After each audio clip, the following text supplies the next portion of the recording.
Question number 1. Find the odd one out. Okay, இதில் கொடுக்கப்பட்டதான calcium, sulphur, chlorine இந்த மூணுமே மேக்ரோ நியூட்ரியன்ஸ். ஸோ நமக்கு எஃப்இ அப்படின்னு சொல்லப்படுற iron micro nutrient. So option B. Question number 2. C3b reacts with the factor B to form dash dependent complex C3 small b caps B in alternate pathway. Okay, நம்ம classical complement pathway பற்றி நம்ம learn பண்ணிக்கிட்டோம். Alternate complement பாத்வேல முக்கியமான ஒரு difference எங்கன்னா C3b is added with factor B. இது C3 small b caps B அப்படின்னு ஒரு காம்ப்ளிமெண்ட்டை ஃபார்ம் பண்ணுது. இது என்ன ஒரு அயானை டிபெண்ட் பண்ணி இருக்கு அப்படின்னு பார்த்தீங்கன்னா Mg2+. That is option D. Question number 3.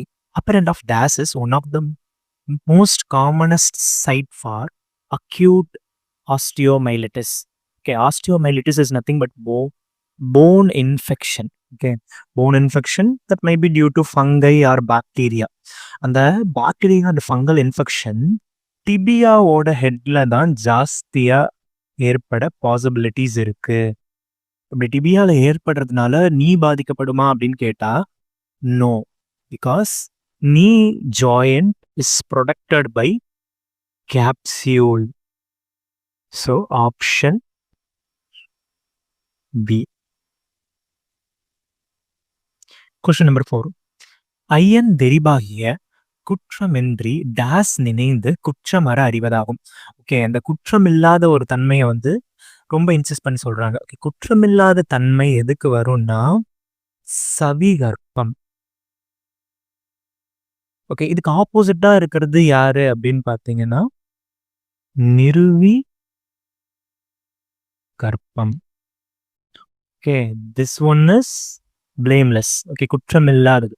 இது குற்றமுள்ள காட்சி. So answer is option C. Then 5th question. Okay, இதில் கொஞ்சம் காம்ப்ளெக்ஸாக இருக்குது. ஆப்ஷனில் என்ன விஷயம்னா, இப்போ நம்மளுக்கு அனுமானம் கேட்டிருக்காங்க. அனுமானம் அப்படின்னு பார்த்தீங்கன்னா ஆப்ஷன் பி, ஆப்ஷன் டி ரெண்டுமே அனுமானம் தான். ஸோ நமக்கு அப்படி என்ன வருது, அருந்தாபத்தி, உண்மை ரெண்டுமே அனுமானம் தான். C as we said yesterday அபாவம் அப்படிங்கிறது நமக்கு காண்டலில் அடங்கும்.